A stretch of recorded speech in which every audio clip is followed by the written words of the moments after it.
How is it going, everybody? And welcome to my channel. And today we have a really interesting synergistic Landfall anti-meta deck. I called it Cats on the Trees, and you will shortly find out why. Because this deck has cats and this deck has trees.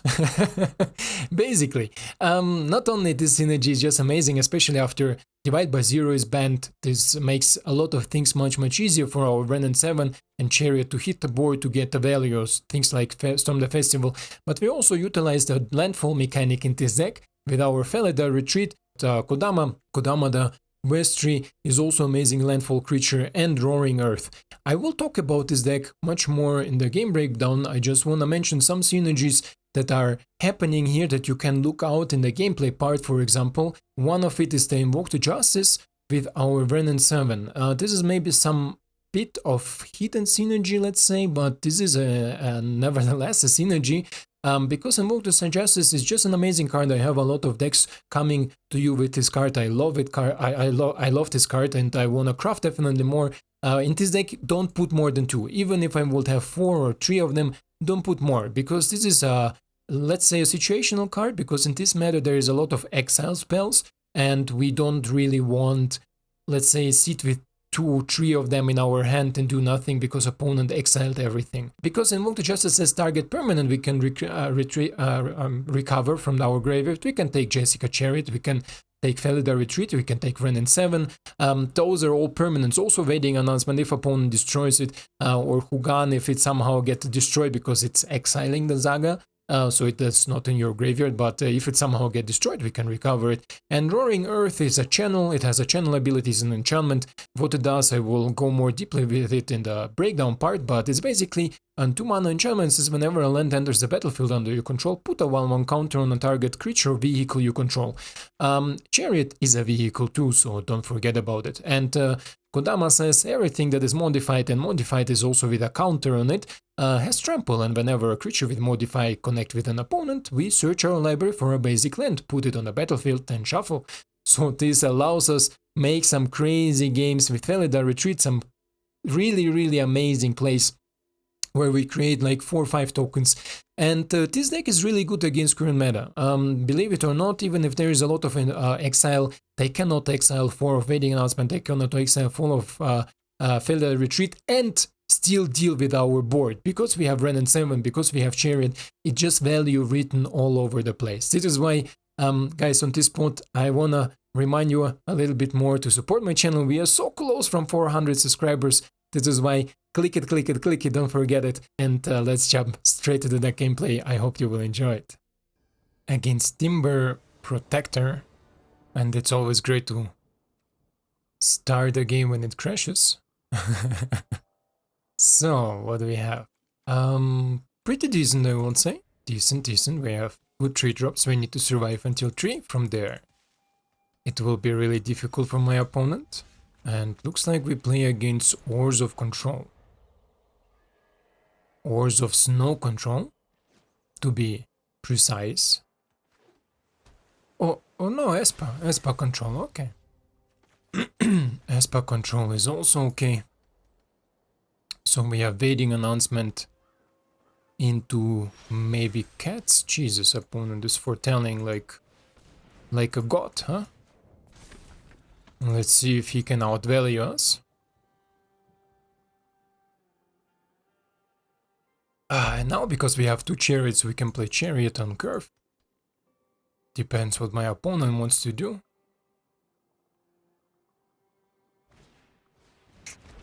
A Bank Bust, okay. Let's play Chariot on curve. And then we go in, hitting nicely our land drops. Opponent has Doomscar most likely in the hand, but c'est la vie. Yasharn will help me. Okay, opponent is... What are you doing? Counting? Why are you checking my lands? Why is he checking my lands? Sure. What is the reason for it? Timber? Timber.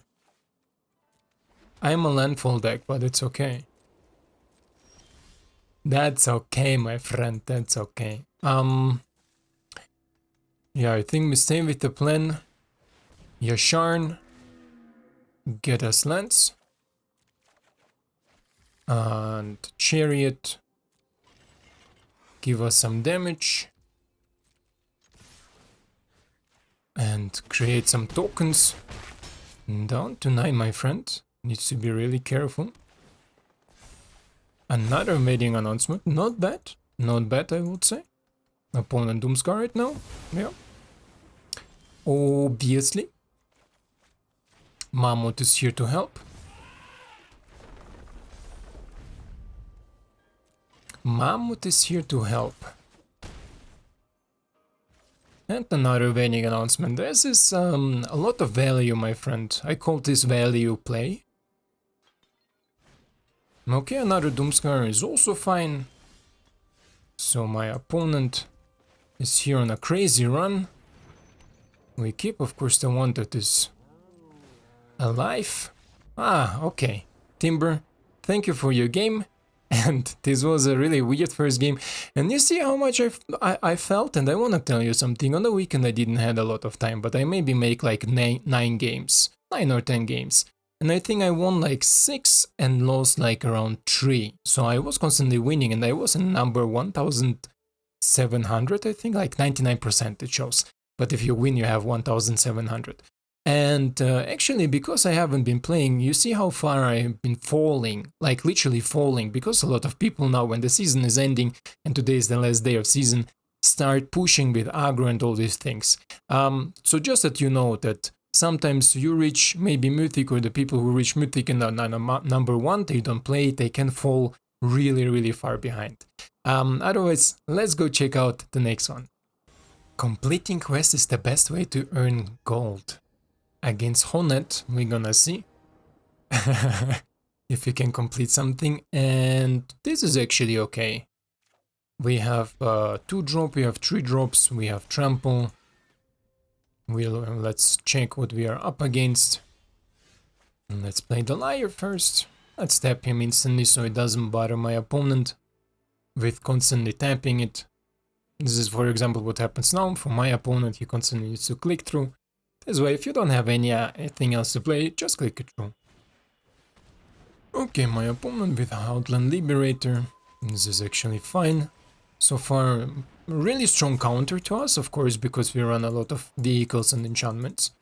But that's okay.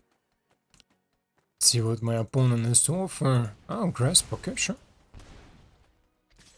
Opponent wants to attack my face. It's also okay, so let's... Question is now, do we bring out Kodama? Or do we bring out our Katilda? Because then with Katilda next turn we can play Felidar Retreat and put in the land.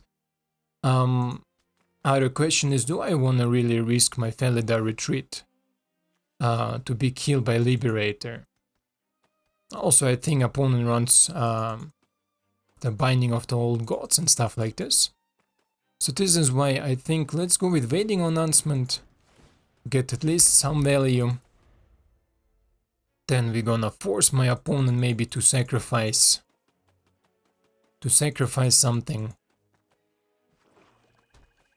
And if opponent is gonna try to turn it to night, right, to use the Liberator to attack me with night, yeah, like this now, for example, I will, of course, try to turn it to day with this play.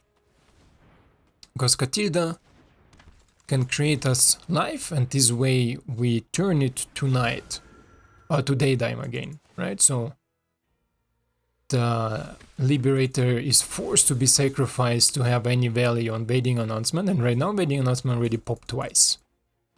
So opponent is already a little bit annoyed, I think. Okay, Binding of the Old Gods on the creature is okay.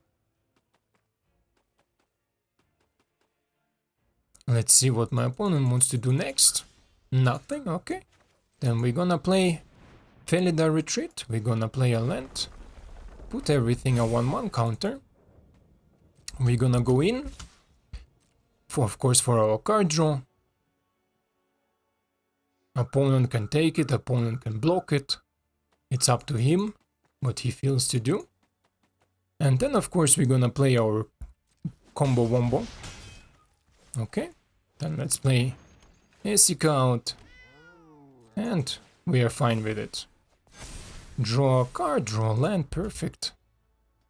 And here now I'm gonna show you another play that is really important in this deck, especially with things like Wrenn and Seven and Chariot, because this deck requires you to overthink the way you're playing maybe Magic, at least for me, right? I'm playing Magic usually that I play the lands on almost always in my main phase or in my second main phase, and never somewhere really in between. With this deck you need to play it more, let's say, intelligent, more smart, to have more value, right? Because, for example, for the next play, as long as my opponent is deciding what he needs to destroy or what he wants to destroy, he has this 4 mana, destroy everything with mana value 2 or less. So he will kill all my token most likely, but this is okay as long as he uses it now. Because later we have Wrenn and Seven. And this is, for example, maybe he destroys Felidar Retreat. This is why I'm gonna tell it to you now. So we play Wrenn 7, we create the token, we use the token to crew Chariot, and just then we play our land to put the counters on the token, on the Chariot, and everything else we brought in this play. The same is true also for our manlands, because if you crew your manland, let's say just for 1 or 2, and then play your land, you're not losing this 1 damage from the land that you could crew your token more, because you put a counter, and the counter is a little bit more worth than this one-time, let's say, pump, right, with more land, because the counter will stay there. So this is what we are gonna do now. We're gonna play Wrenn and 7. I don't know if my opponent is toxic or he just fly out or he don't want to sacrifice his Outland Liberator. Looks like he's here, but he's pushing really slow, right? So we are using the token now to crew the Chariot. We crew the Chariot. And then we're gonna play the land, right? Then we're gonna play the land. And now we put a counter on everything. We don't need creatures right now because we are against a creature matchup. So we're gonna go in. On it. Por favor. Por favor, my friend. And you see how this deck can explode. We are currently, what, in turn 6? And our board is just devastating, right?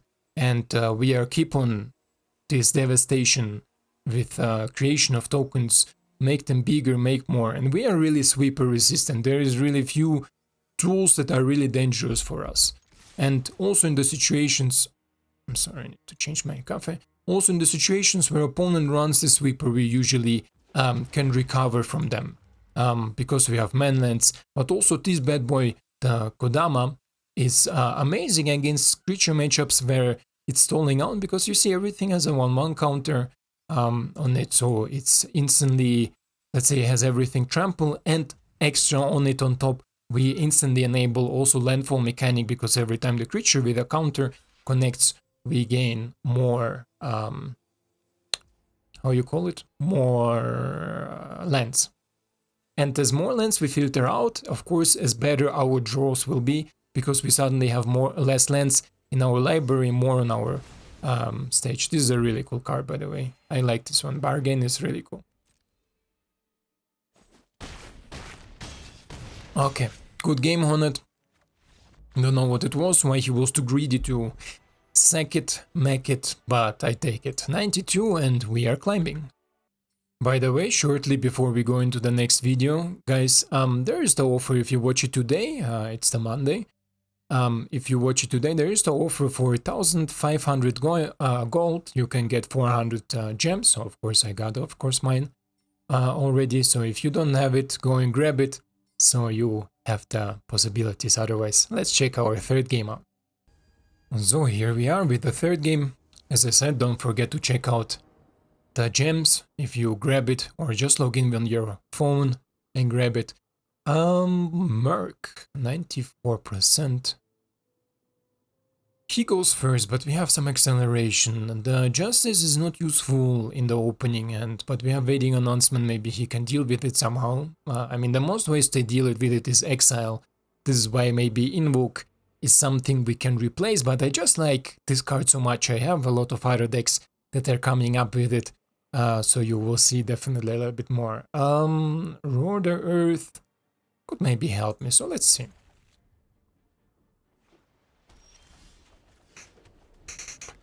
Okay, opponent is maybe mono white. Opponent is Celestia Enchantments. Okay, interesting. Good, good, good. Never played with this deck against Celestia Enchantments, by the way. But this is fine. Next turn I wanna play Jugan, because Jugan gives me multiple options. Can we play something beside Jugan? Or should we play first a waiting announcement to create a token and then... But Jugan gives me also this ramp. In Jugan is only the thing that I like, that you get also to put the counters and stuff. So let's see. Okay, another one, Roaring the Earth. This is not what I was hoping for, let's say. So let's play the Jugan out. Let's put it on the board. And then we're gonna just chill. I don't know if there was really like better play, but this way I have the security that I can cast something, right? Okay, opponent is currently popping off with his spirit companions here.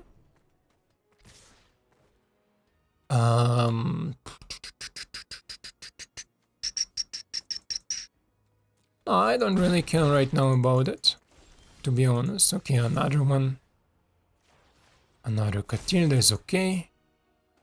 Then we can...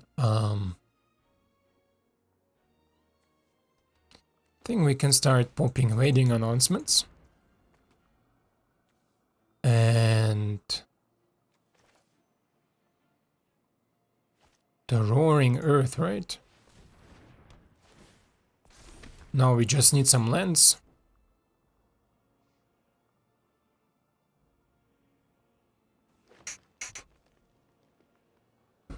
Opponent is on 5 mana, we are still...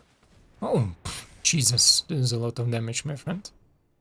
So now we are forced to chumpy. Or let's see if opponent can finish me right now, right here.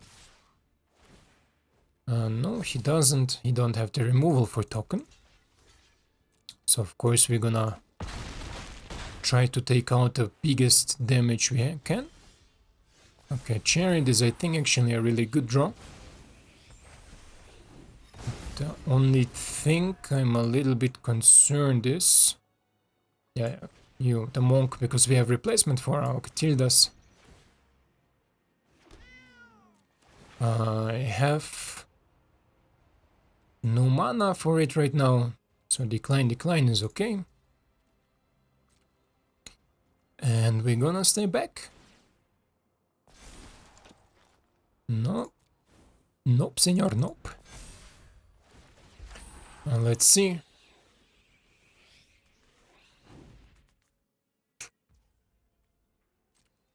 What opponent has to offer next?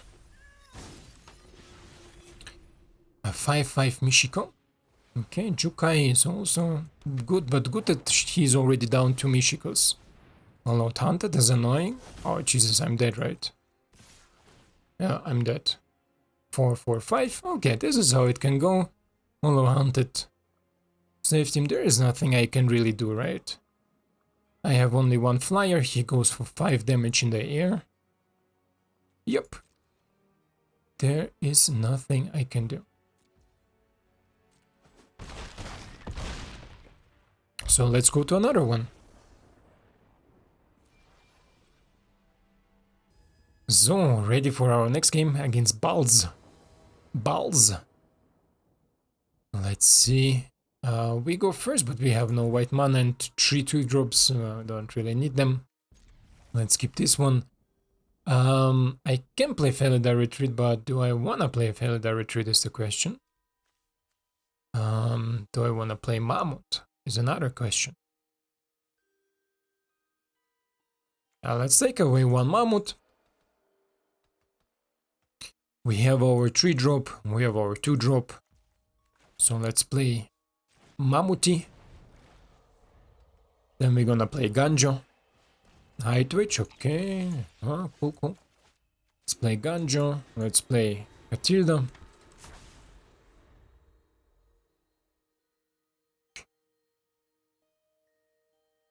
Katilda is a nice, very nice ramp card. And again, the nice synergy with our Jugan, similar to my Migente video. If you haven't checked it out, check it definitely out. Another high Twitch, okay. Do we wanna start taking video announcement or do we wanna Ugando now? Or do we wanna Felidar Retreat? I think Vading announcement is more important, right? A little bit more important. So opponents may be thinking we are some sort of Celestia humans. And next time we draw a land, I'm gonna show my opponent that we are not. Otherwise we're gonna play Jugan. Okay. So we are not drawing our lands as we want to draw. Let's play the Jugan then. Jugan defends the temple. And I think if I am seeing it correctly, next turn I can already storm the festival, right? Looks like it, yeah. We have enough mana, opponent has something to sacrifice, deadly dispute. Yasharn will be maybe helpful here, but well, we'll see. Currently opponent has no treasures, now he has treasures. And Yasharn is great to shut down the treasures, also this Anvil decks is Rakdos. Artifact, sacrifice decks. Yasharn is just amazing against it. They need to invest a lot of resources to deal with him. While they're investing it, we can take over the game. And if they don't invest the resources into him, Felidar Retreat brings Yasharn out of any removal that typically run by this aggros list. Okay. So opponent is currently on 5 mana. 5 mana is a good spot for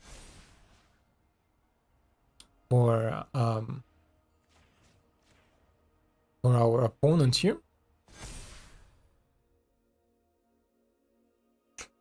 So now is a good question. If he runs Mythic Massacre, do we try to bring them out of reach of the Mythic Massacre, or do we go for value with Storm the Festival? I think we go for value with Storm the Festival, because if he sweeps everything, then we are far off to cast Storm the Festival, right? So this is why I think this is a little bit more like impactful play, let's say. Another Vading announcement, another land, and another Vading announcement. So let's bring both Vading announcements out. And then we're gonna do what? We're gonna play the land. And do nothing, right? Create a bunch of 1/1s. That will get 2/2s, 3/3s. From there we're gonna see who gonna outvalue Loath or our Vading announcements. Okay, opponent is looking for a solution.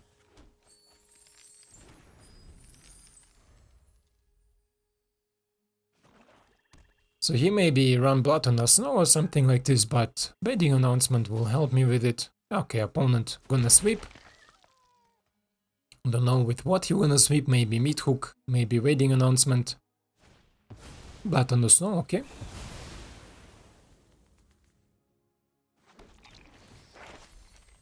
Blood on the Snow is okay. Let's see what we're gonna draw. Chariot. Chariot is good.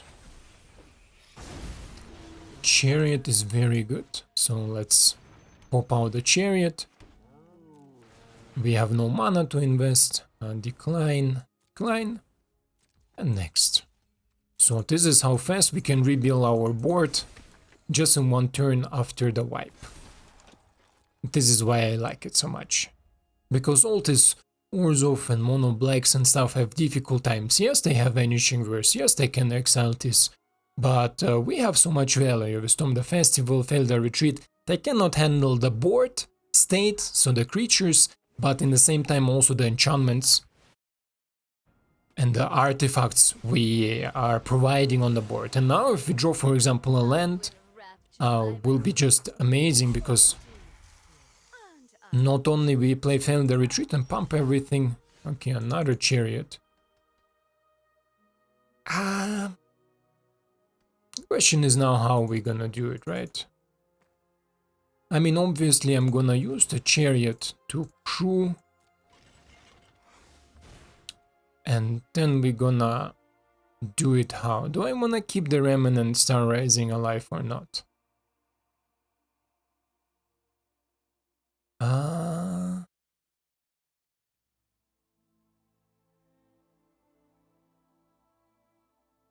So let's do it like this.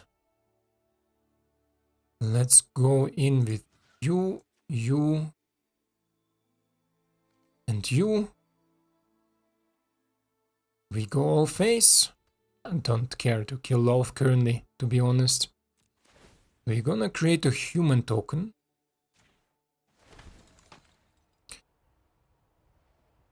And should we invest the mana into it? Sure, right. Or maybe not the smartest decision to create a human token, but my ideology or my thinking behind this, if we draw Katilda, the humans will provide me extra value and extra mana.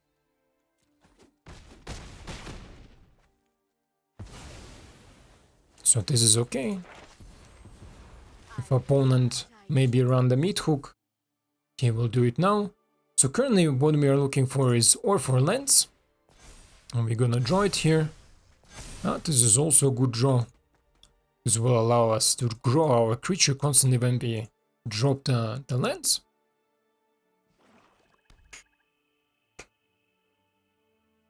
And don't forget Invoke. Sure. Sacrifice you. Sacrifice you. No, he will be huge next turn. Sacrifice you.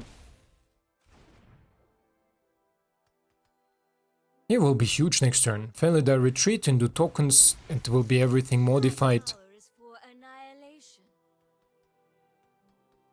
Opponent maybe has some removal here. Still really powerful turn. Okay.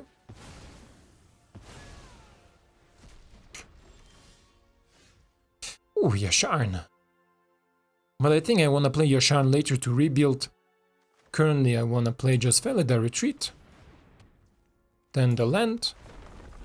Put a 1-1 counter on everything. And then we go with you, you and you to the face and you to the loaf. Don't even need to attack the loaf, to be honest. Next turn, Yasharn can help us find lands, also to rebuild. Okay, opponent don't have a replacement. What? Waltz? What? Mind blowing, huh? What the fuck? I cannot climb at all. What the fuck? Why did my opponent... Did he miscalculate something? 5, 9, and 8. He blocked low. Sure, I take it. I take it. Let's check one more out, huh? So, our last game, I think, against Andoko 26. And what do we think? Yeah, I want to show you Kodama. Kodama is amazing. I'm even thinking to craft a third one. And I think I will do, because I think he's also in mono green amazing. Just an amazing creature. So I think a mono green 3-drop with reach and gives you extra drops and gives you creature trample is just great. But what do I think about this? Turn 3, turn 4, turn 5. So let's see. If opponent is an aggro deck, we are mostly fucked. And the only thing that speaks for me is if I... Okay, opponent is black. Black is good. And let's tap it again. These annoying lands. Mainland is super annoying. Valky can steal something. Sure, my friend. We have no removal, so it doesn't matter how he takes it, we cannot get it back. Right? Just that you know. Eiganjo. Sure. Eiganjo is okay. This is our only removal, by the way. Eiganjo.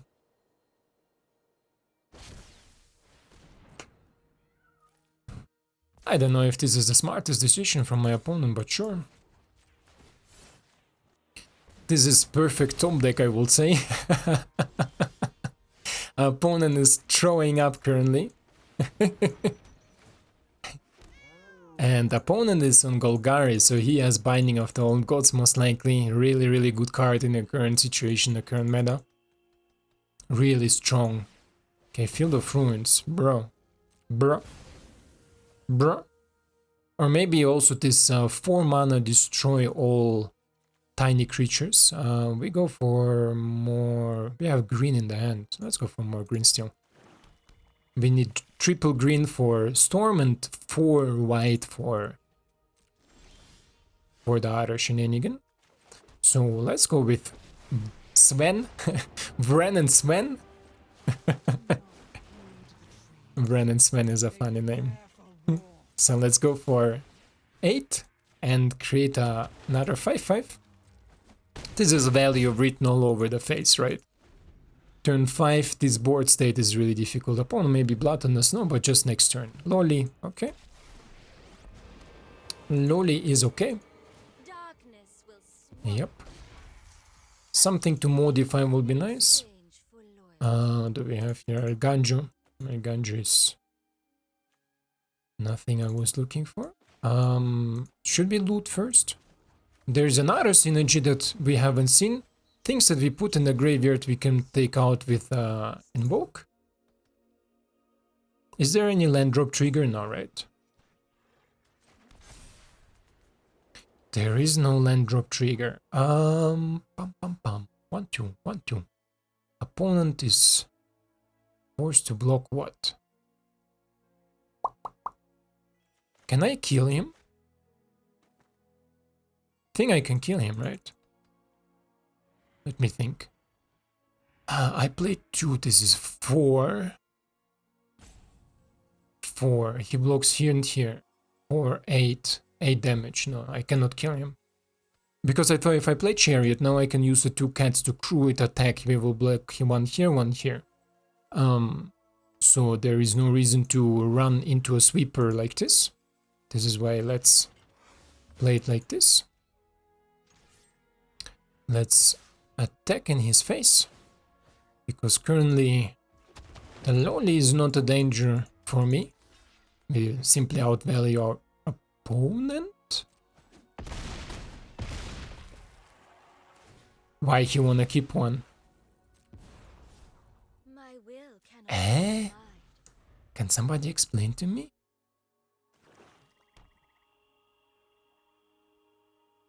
Can somebody explain to me what it was? And this is another combo, but for this we need our Kodama in the graveyard. Invoke Justice. Okay. I will tell you that in the game breakdown. This combo I will tell you in the game breakdown. I hope you enjoy it. Let's jump straight in the breakdown and then I will talk about some synergies that we maybe haven't saw. So, and here we are with our breakdown. And yeah, the synergy that I was talking about is, for example, if we have Kodama in our graveyard and we have enough mana, so we have 5 mana, at least 4 of them are white, We can invoke the Justice, we can instantly reanimate Kodama and distribute a 4/1/1 counter among any numbers of creatures, so we give every creature one counter, right? So all of them gains the trample ability and the fetch land ability from Kodama. This way we can also go with our cats, for example, from Jessica, or Wrenn and Seven token, as we saw in our last game, to just for a huge amount of damage. And there is mono black and Orzhov usually cannot keep up with, because at first they don't have such a huge blocker. I think the biggest blocker they can provide is Edgar, if they play Edgar. But this is 4-5 toughness maybe maximum, right? Our tokens, Wrenn tokens, if we do it on turn 5, are usually at least 5 toughness or power. So this is also just really much damage and really much power that comes in.